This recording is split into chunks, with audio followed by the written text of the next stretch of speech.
Good morning. Happy Sunday, and thank you for joining us today, whether you're in person or on Zoom. Hey, guys. My name is Carrie DeBarger, your favorite worship associate. And thanks for the applause. And I just want everyone a reminder that we're masking and social distancing today in the great room, just for COVID purposes. At UUFNN, we welcome all to be part of our community, regardless of racial identity, age, economic circumstance, immigration status, sexual orientation, gender identity, because as I always say, it's important now more than ever to be kind to those around you. We don't have a physical offering today, but you can still donate via text like we've been doing this whole time. So that's 73256 is the number, and you message UUFNN. And the Share the Plate recipient is Washo Casa, the court-appointed special advocate, and it helps children in foster care system. And then also a reminder to those of you on Zoom that there's a newcomer form in the chat, and you'll also be invited into a breakout room after the service for a little mini coffee hour session. Thanks everybody for being here today. It's great to see everyone's face.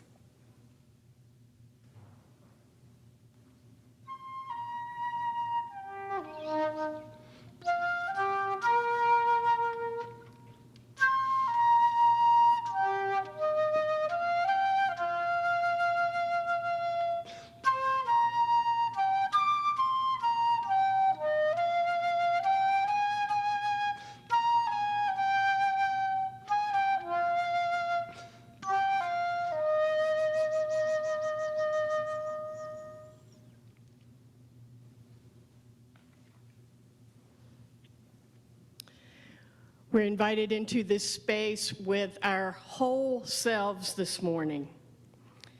And we come today to honor the legacy of an American icon. I'm going to invite us today to look carefully at the why, but especially the how we honor and celebrate Reverend Dr. Martin Luther King, Jr. And so I invite us to ponder the relationship that we have with his legacy and what that reality might look like going forward. I invite those of you at home to light your chalice right along with us, and I'm going to invite Carrie to light our chalice here as I offer these words from Martin Luther King. Injustice anywhere is a threat to justice everywhere. We are caught in an inescapable network of mutuality, tied in a single garment of destiny. Whatever affects one directly affects all indirectly. Chris Matthews has our opening song.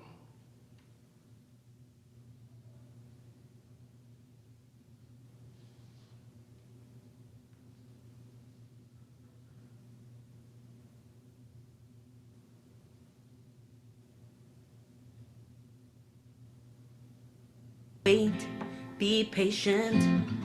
If they knew how long it would be before all people could truly hear freedom ring, I wonder which end of that moral arc would they choose. I wonder if more would have walked in his shoes.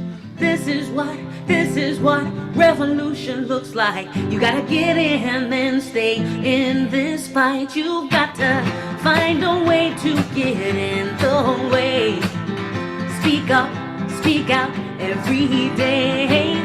Freedom riders or letter writers, do what you can, just shine your light brighter.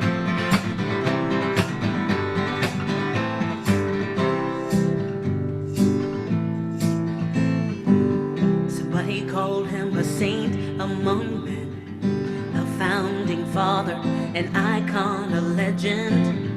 Ordinary people with such extraordinary vision in a country so young, hard pressed on every single side but not crushed, saying in God love and justice we trust.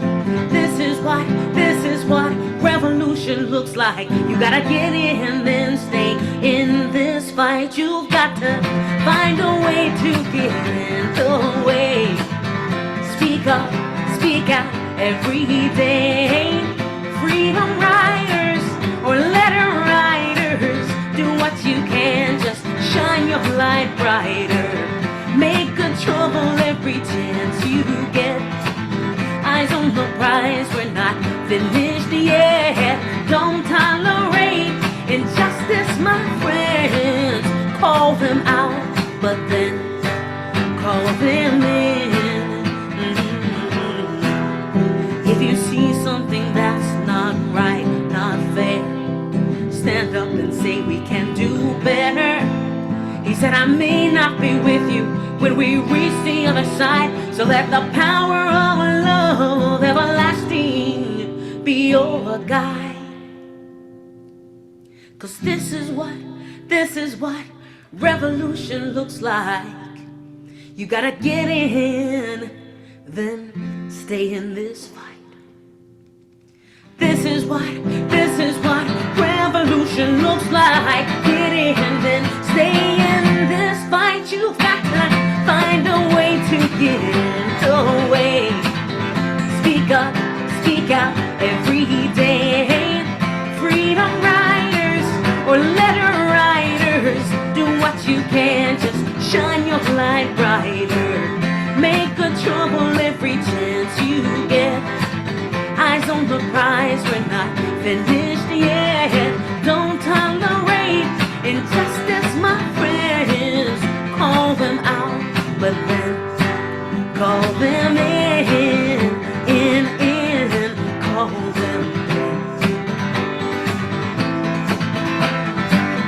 Find a way to get in the way. Speak up, speak out every day. Make good trouble every chance you get.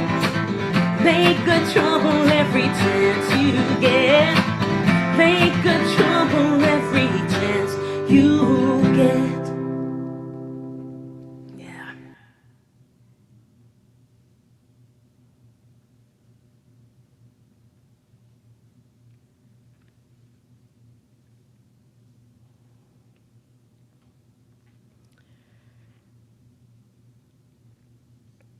On April 12th, 1963, Dr. King and some of his followers were arrested in Birmingham, Alabama for violating a city order against public protest. And King was placed in solitary confinement.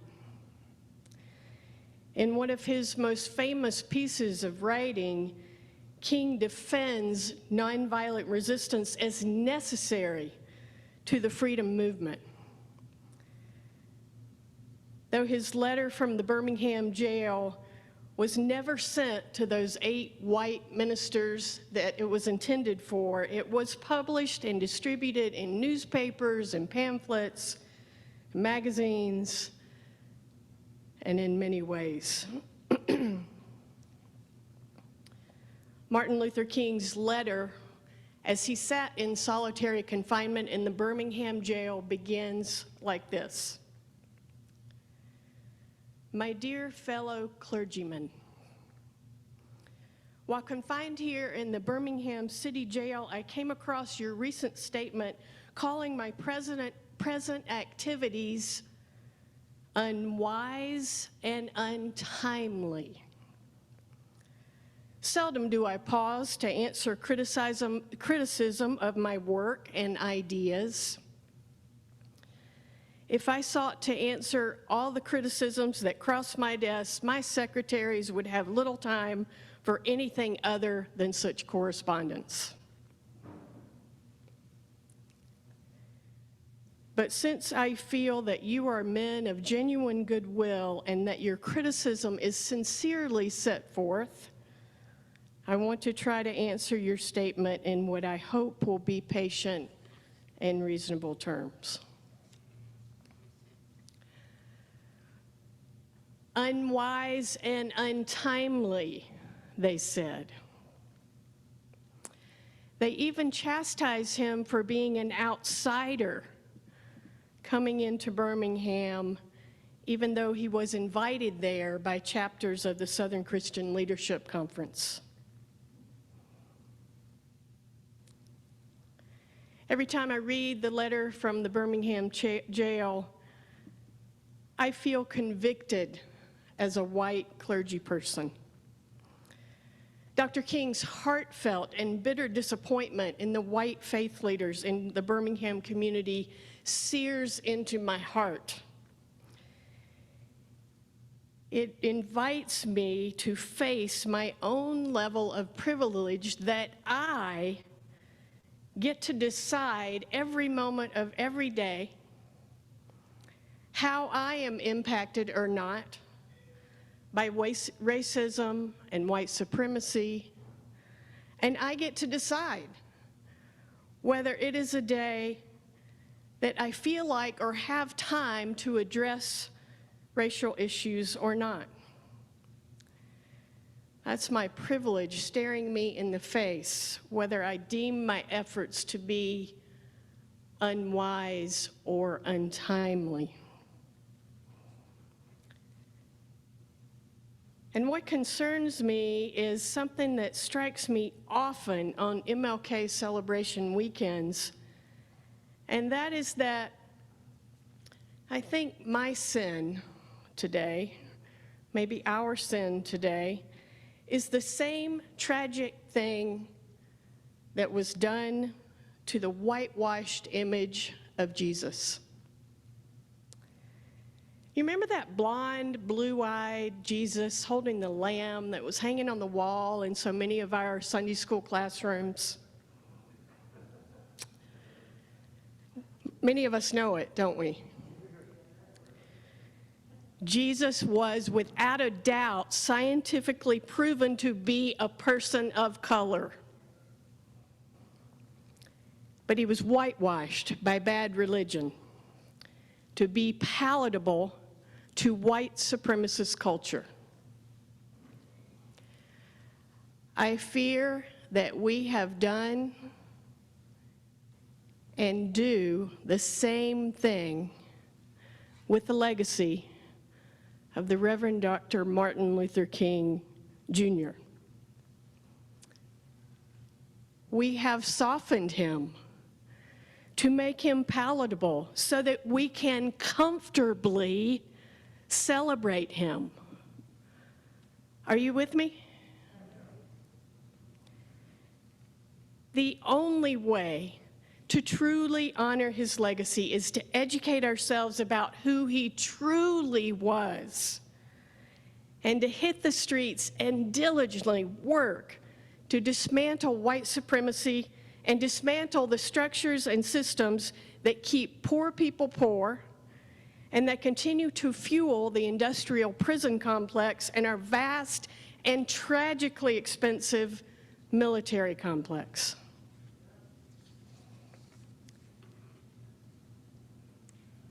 In Dr. King's remarks delivered at Riverside Church in April of 1967, he says this: "As I have moved to break the betrayal of my own silences and to speak from the burnings of my heart, many persons have questioned me about the wisdom of my path.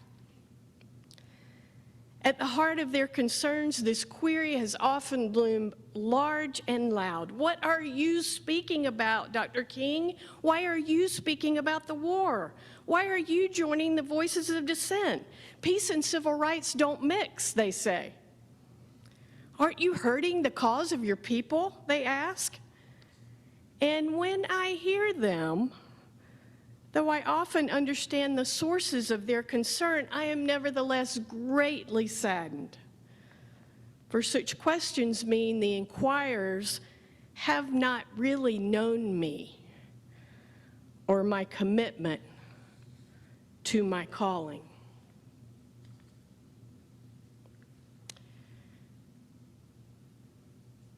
Drawing on the wisdom and the passion of Dr. Cornel West, in his book, the radical king, which I commend to you. Although much of America did not know the radical king, and few, too few, know today, the FBI and the U.S. government did.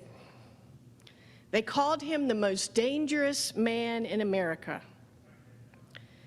Martin Luther King Jr. was a major threat to the U.S. government and the American establishment, the major threat, because he dared to organize and mobilize black rage over past and present crimes against humanity, targeting black folk and other oppressed people. The fundamental question then is,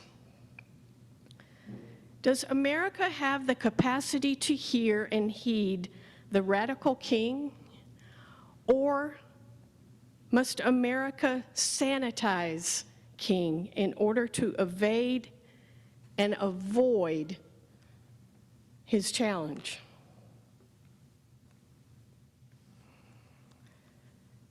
So perhaps we confront a radical king that we can no longer sanitize. His revolutionary witness, embodied in anti-imperial, anti-colonial, anti-racist, and democratic socialist sentiments, was grounded in his courage to think, his courage to love, his courage to die. He sometimes said, "I would rather be dead than afraid." Could it be that we know so little of the radical Reverend Dr. Martin Luther King Jr.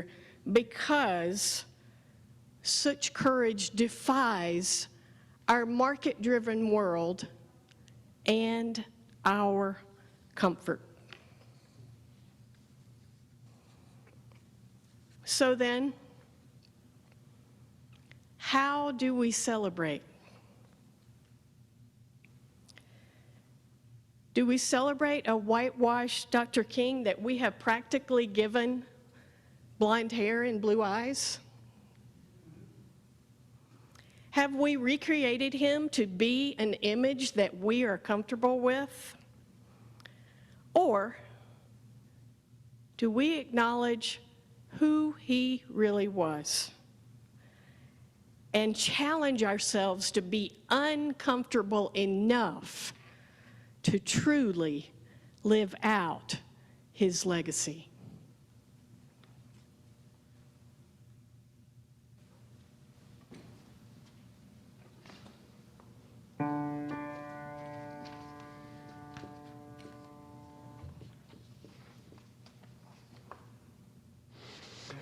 Let justice roll like a river, let justice roll. Let justice roll. Let justice roll like a river, let justice roll. Let justice roll. Let justice roll like a river, and we'll all live free. Let justice roll, let justice roll, let justice roll. Justice roll. Let justice stand like a mountain, let justice stand. Let justice stand. Let justice stand like a mountain, let justice stand. Let justice stand. Let justice stand like a mountain, and we'll all stay strong. Let justice stand, let justice stand, let justice stand. Let justice stand. Let justice shout like the thunder, let justice shout. Let justice shout. Let justice shout like the thunder, let justice shout. Let justice shout. Let justice shout like the thunder,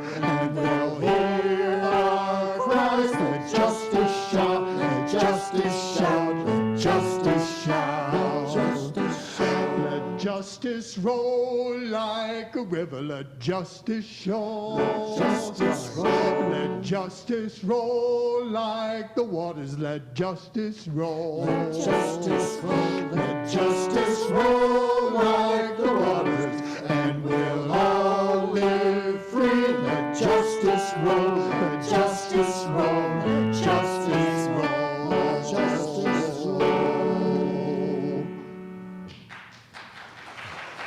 Thank you.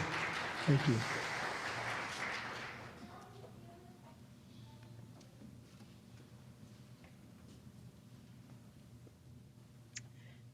We gather in this space for a moment of quiet reflection. May we allow all that is alive in our hearts to feel held and acknowledged. We offer love and care today, especially to all those continuing to experience the same racism and oppression that the Reverend Dr. Martin Luther King Jr. worked so radically to transform. And we offer love and care to those continuing the struggle to break down those systems of injustice.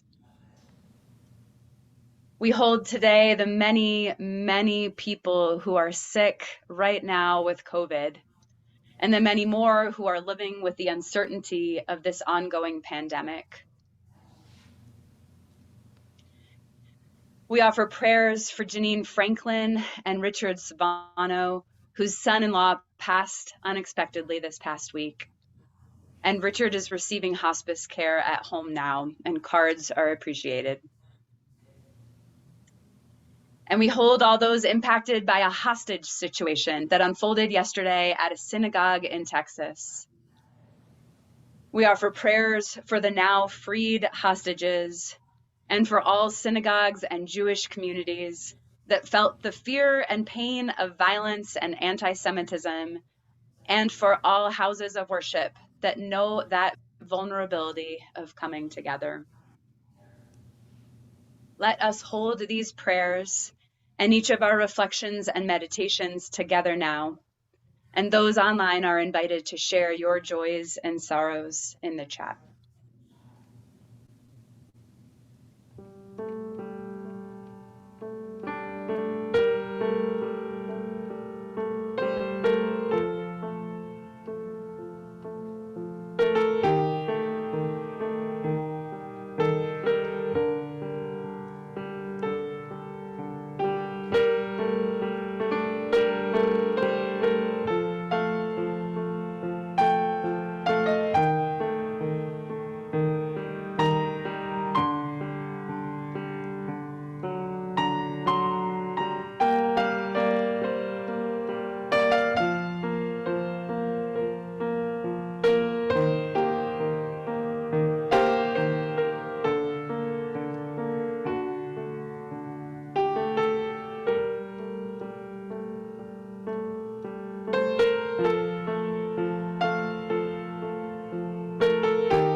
As we close this intentional time of reflection, I invite you to join me in our symbol of connection as I offer this prayer from UU Minister Reverend Abi Janamanchi. Around us in the world, we see so much injustice, so much need, so much brokenness that claim and compete for the efforts of our hearts and our hands. Help us to recall that while we cannot heal all the brokenness in the world, it is still ours to begin from deep within. Grant us the grace and strength and make us worthy of our heritage. Help us to know peace in our hearts and to act from that place of peace in our lives. Spirit of our lives and of all life, may we seek to add our portion of justice and equity to our world around us. May we know the blessing of living justly, loving mightily, and walking humbly. And may we give our hearts and our minds and our hands ever more in service, that our lives together may be more grace-filled, our thoughts more wide, our actions more loving, as we struggle alone and together in our common humanity. Amen, and blessed be.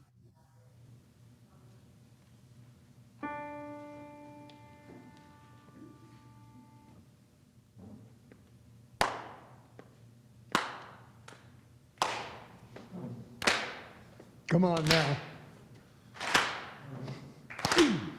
Let justice roll like the river. Let justice roll. Let justice roll. Let justice roll like the waters. Let justice roll. Let justice roll. Let justice roll like the waters, and we'll all live free. Let justice roll. Let justice roll. Let justice roll. Let justice roll. Let justice stand like the mountain. Let justice stand. Let justice stand. Let justice stand like the mountain. Let justice stand. Let justice stand. Let justice stand like the mountain, and we'll all stay strong. Let justice stand. Let justice stand. Let justice stand. Let justice stand. Let justice shout like the thunder. Let justice shout. Let justice shout. Let justice shout like the thunder. Let justice shout. Let justice shout. Let justice shout like the thunder, and they'll hear our cries. Let justice shout. Let justice shout. Justice shout. Let justice shout. Let justice roll like the waters. Let justice roll. Let justice roll. Let justice roll like the waters. Let justice roll. Let justice roll. Let justice roll like the waters, and we'll all live free. Let justice roll. Let justice roll. Justice roll. Thank you. Thank you.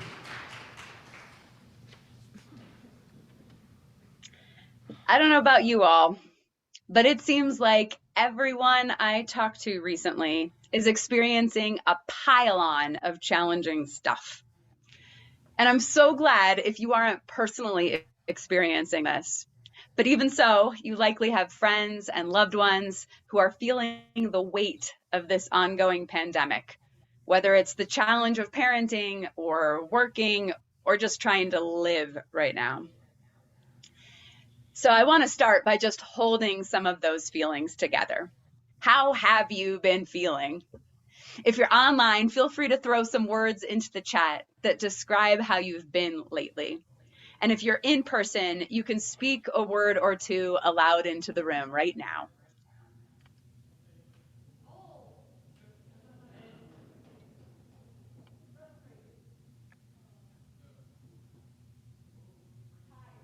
For me, I have felt tired.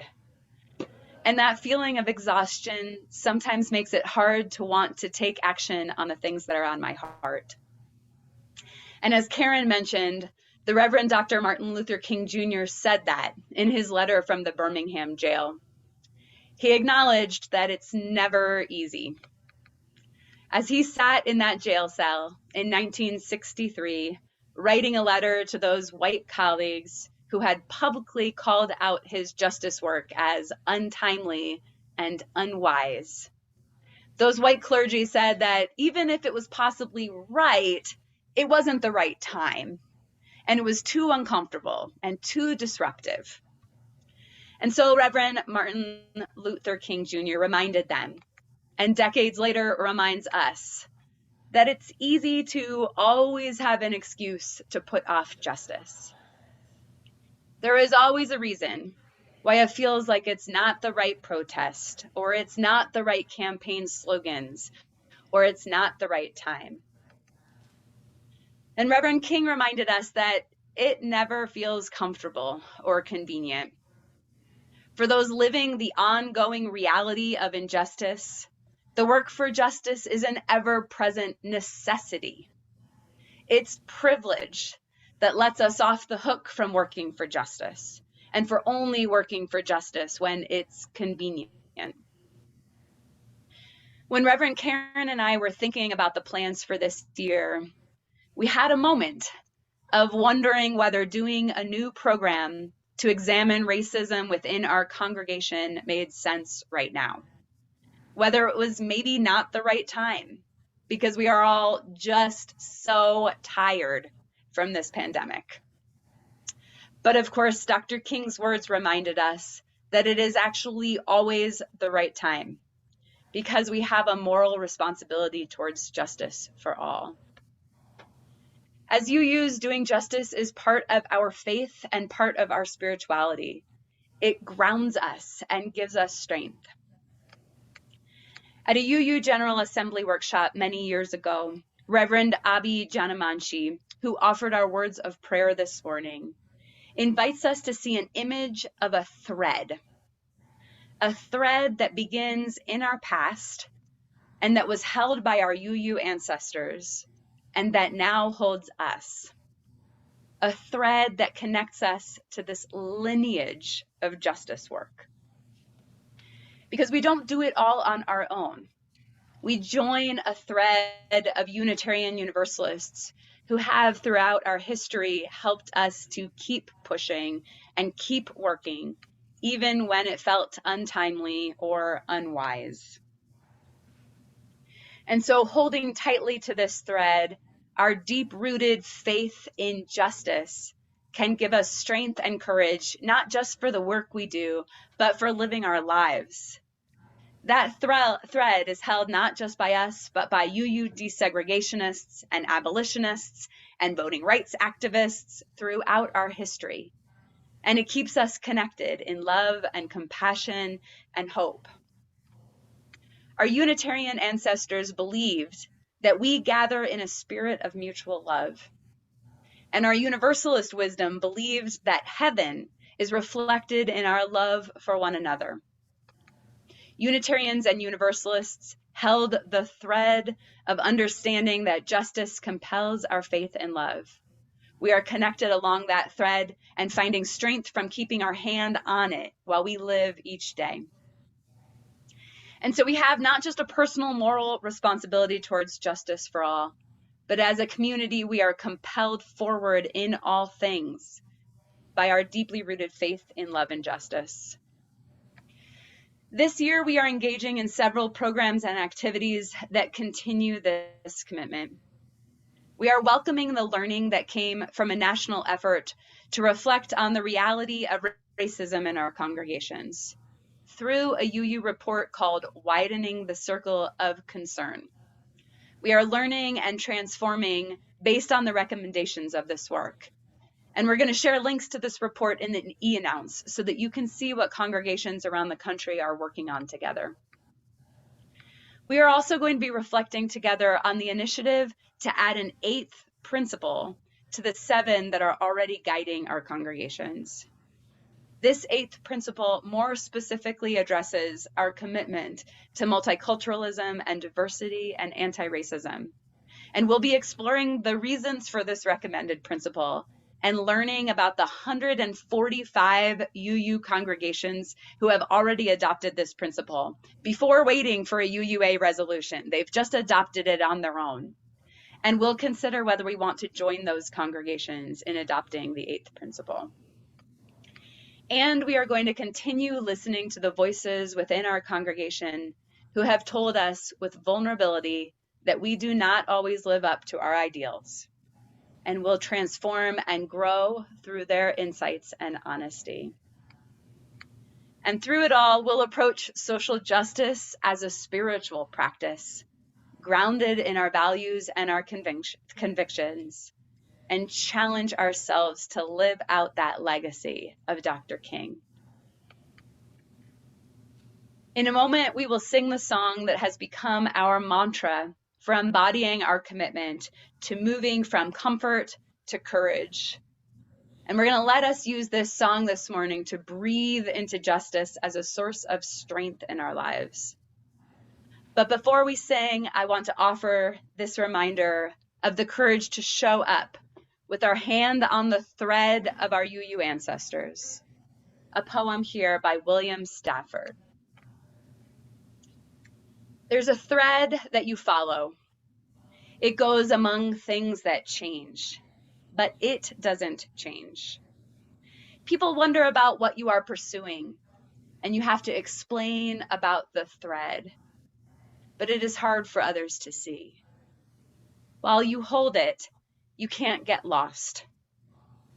Tragedies happen, and people get hurt or die, and you suffer and get old. But nothing you do can stop time's unfolding. You don't ever let go of the thread.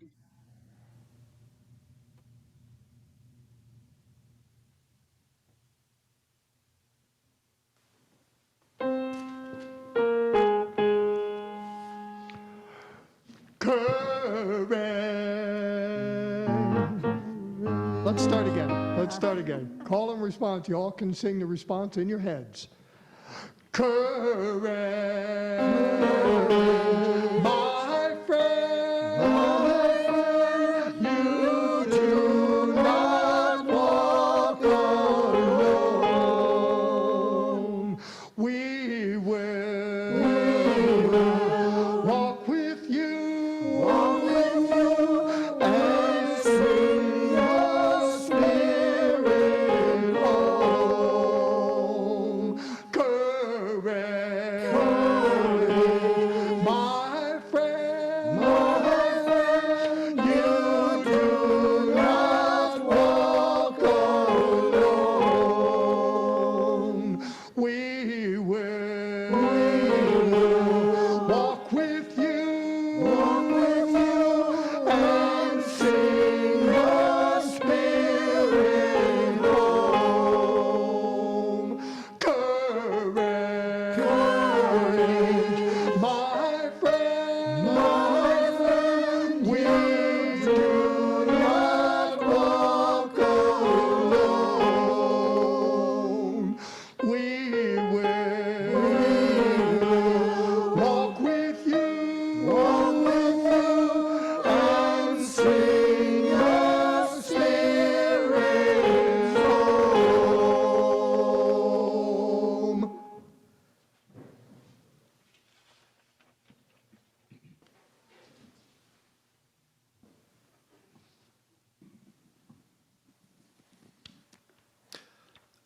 Hello, I'm Terry DeBarger, and I come to you today as a representative of the Committee on Shared Ministry, or COSM.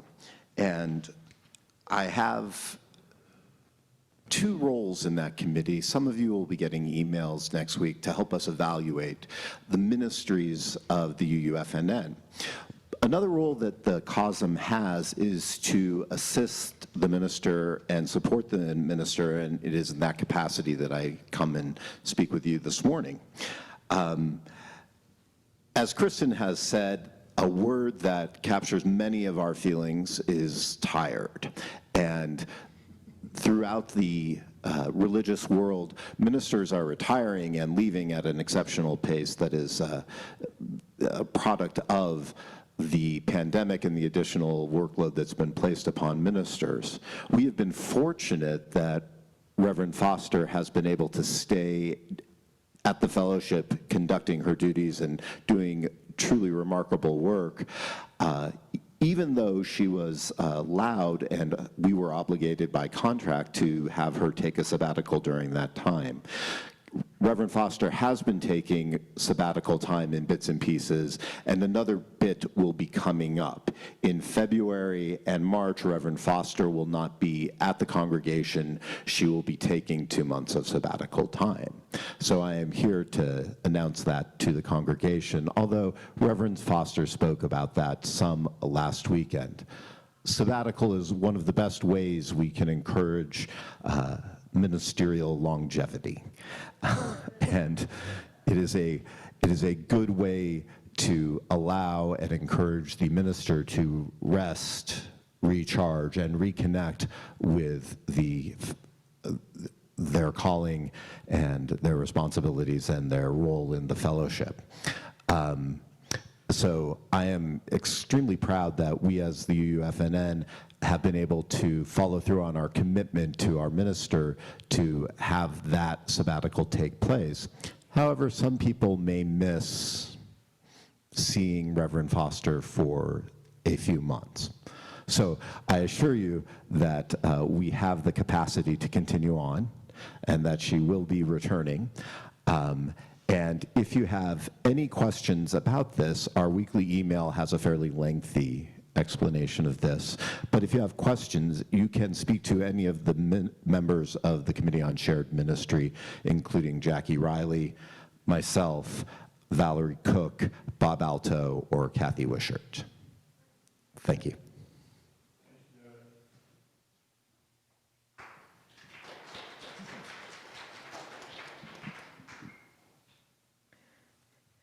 I want to thank you so much for joining us for our service this morning. You are always welcome in this space, whether online with us or here together in this room.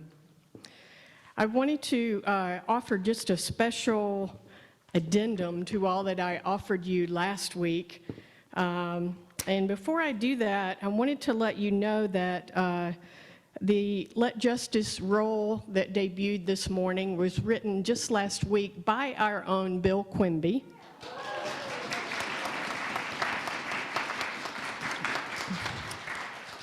Utilizing the words from the prophet Amos that Dr. King repeated so often. And last week I detailed a list of thank yous about where fellowship is and what we have been where energy and efforts have gone the last couple of years.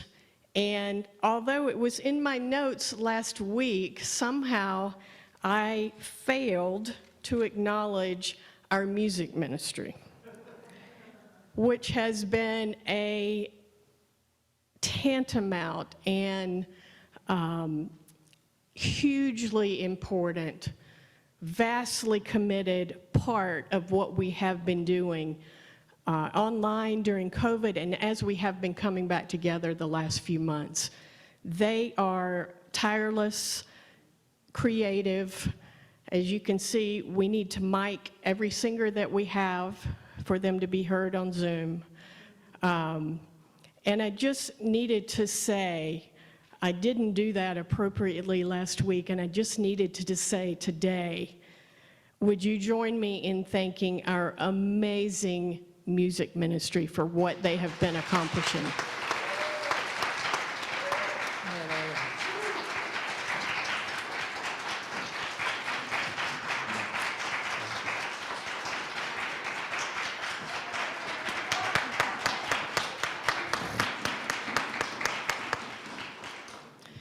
Our choir, who, yes, is on their way back, and Bill Quimby, our music director, and Mary Lee, our steadfast and capable pianist. We could not imagine our lives without you, and we're so grateful for all of you. There has been some conversation and a little bit of chatter about what was going to happen with our local MLK events in the last few days. And I believe that where we are is that the interfaith service is going to go on this afternoon and the caravan is going to go on tomorrow morning, but the dinner that was to be tomorrow evening has been postponed. That's where I believe you are. You can follow the link that's in our e-announce or just Google it to get the up-to-the-minute details, but I think that's where we have ended up. So I wanted to call that to your attention so you make sure you can get the most up-to-the-minute information. And Kristen has a couple of announcements for us.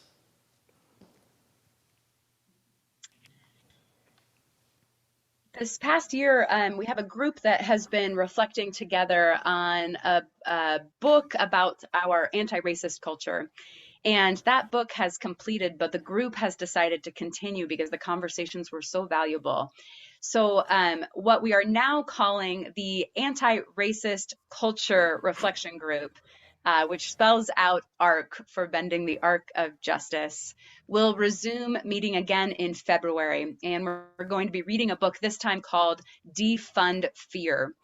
And the book is also going to be a common read of the Unitarian Universalist Association this year. So if you join us for these gatherings, you'll also be joining UUs from all over the country who are going to be reading this book together and reflecting. So watch your e-announce for information about that. We'll start next month, and we'll be meeting on the first and third Wednesdays. I also wanted to let you know about the 30 Days of Love program that's launching today. It goes from now until February 14th, and it's part of our partnership with the Side of Love campaign. So watch your e-announce for information about that, or you can just look for Side with Love on the UUA's homepage, and they'll tell you more about the 30 Days of Love campaign. They're billing this program as a way to find spiritual nourishment, political deepening, and collective action. And I encourage you all to participate. And then lastly, I wanted to let you know about a gathering that's happening next Tuesday evening, Tuesday the 18th at 6 p.m. This is a gathering for folks from each of our different committees who do the different ministries of our congregation. And what we're specifically going to be doing is coming together and talking about how we work on our commitment for racial justice through the lens of each of the committees and ministries of the congregation. So it's going to be a gathering where we get creative together and support one another and brainstorm together how we can be doing this racial justice work in each of our different committees. If you're not directly connected to a committee, but you feel inspired to join that conversation, please send me an email and I'll get you all the information about it. And we really hope that a large group from the congregation are able to participate in this reflection about how we can do our ministries better through the lens of racial justice. So that's Tuesday evening, the 18th at 6 p.m., and you can email me for more details. And finally, immediately following today's service, members of our Board of Trustees are holding 2 members and friends forums, one here in the great room and one in a special breakout room on Zoom, because the board would love to hear your thoughts on any questions or any topics that are on your mind. So if you're attending today's service on Zoom and want to participate, you can put a note in the chat and you'll receive instructions about how to get into that special breakout room. And here you can stay in this room, and that will begin in just the next little bit. Also on Zoom, if you'd like to join in some informal conversations for coffee hours, you can join one of the other breakout rooms, and here outside or in this space, distanced, masked, feel free to have some conversation together. And as we sing our closing song, I'm going to invite us to allow the words to wash over us anew in light of the challenges we have reflected on today. Let us engage in This Little Light of Mine.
Thank you.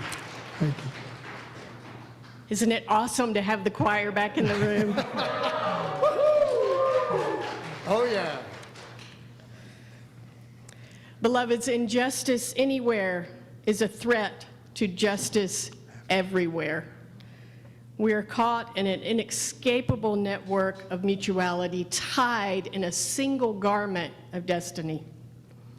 Whatever affects one directly affects all directly. Beloveds, be assured that we can accomplish together that which we might never even attempt alone. Blessed be, amen, and namaste.